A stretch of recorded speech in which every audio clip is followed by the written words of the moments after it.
Hi friends, പുതിയൊരു വീഡിയോയിലേക്ക് സ്വാഗതം. അപ്പോൾ ഇന്ന് നമുക്കൊരു മാഗി ഉണ്ടാക്കിയാലോ, നൂഡിൽസ്. അപ്പോൾ അതിന് വേണ്ടി നൂഡിൽസ് ഒരു പാത്രത്തിൽ വെള്ളം ഒഴിച്ചിട്ട് അടുപ്പത്ത് വെച്ചിട്ടുണ്ട്. അത് നന്നായിട്ടൊന്ന് തിളപ്പിക്കണം. മാഗിയൊക്കെ നന്നായിട്ടൊന്ന് വെന്ത് വരണം. അപ്പോൾ ഈ വീഡിയോ ഇഷ്ടപ്പെട്ട് കഴിഞ്ഞാൽ ഒന്ന് ലൈക്ക് ചെയ്യുക, ഒന്ന് ഷെയർ ചെയ്യുക. അപ്പോൾ ഇതാ നന്നായിട്ട് തന്നെ മാഗി വെന്ത് റെഡിയായി കിട്ടിയിട്ടുണ്ട്. ഇനി അതിലേക്കുള്ള മസാല നമുക്ക് തയ്യാറാക്കാം.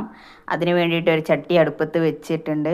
അത് ചൂടായി വന്നപ്പോൾ വെളിച്ചെണ്ണ ഒഴിച്ച് കൊടുത്ത്, എന്നിട്ട് അതിലേക്ക് കഷ്ണം വെട്ടി വെച്ച സവാള ചേർത്ത് കൊടുക്കുക.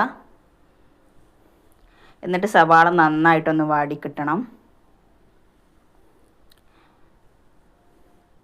അപ്പോൾ ഇതുപോലെ മാഗി നൂഡിൽസൊക്കെ ഉണ്ടാക്കി കഴിക്കുന്നവരുണ്ടെങ്കിൽ ഒന്ന് കമൻറ്റ് ചെയ്യുക. കൂടെ സബ്സ്ക്രൈബും കൂടി ചെയ്യാൻ മറക്കരുത്. അപ്പോൾ ഇതാ നന്നായിട്ട് തന്നെ സവാള വാടി കിട്ടിയിട്ടുണ്ട്. ഇനി അതിലേക്ക് തക്കാളി ചേർത്ത് കൊടുക്കുക. എന്നിട്ട് അതും നന്നായിട്ടൊന്ന് വാട്ടിയെടുക്കണം.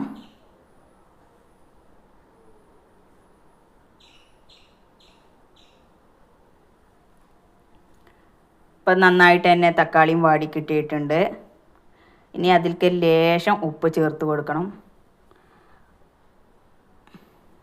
ഓൾറെഡി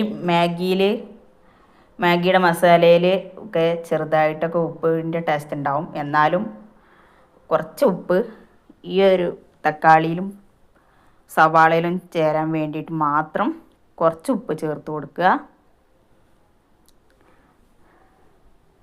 എന്നിട്ട് നമ്മൾ വെള്ളമൊക്കെ ഊറ്റി വെച്ചിട്ടുള്ള മാഗി നൂഡിൽസ് ഇട്ട് കൊടുക്കുക.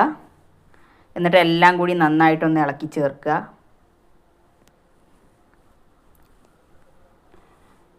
അപ്പം നല്ല ടേസ്റ്റാണ്, ഈ സൂപ്പർ ടേസ്റ്റാണ്. ഇതുപോലെ മാഗി നൂഡിൽസ് ഉണ്ടാക്കി കഴിഞ്ഞ് കഴിഞ്ഞാൽ. അപ്പം ഇതിലേക്ക് മാഗിയുടെ മസാല തന്നെയാണ് ചേർത്ത് കൊടുക്കുന്നത്. ഇത്രയേ ഉള്ളൂ, പെട്ടെന്ന് തന്നെ തയ്യാറാക്കാൻ പറ്റും. അപ്പോൾ ഈ വീഡിയോ ഇഷ്ടപ്പെട്ട് കഴിഞ്ഞാൽ എല്ലാവരും ഒന്ന് സപ്പോർട്ട് ചെയ്യുക.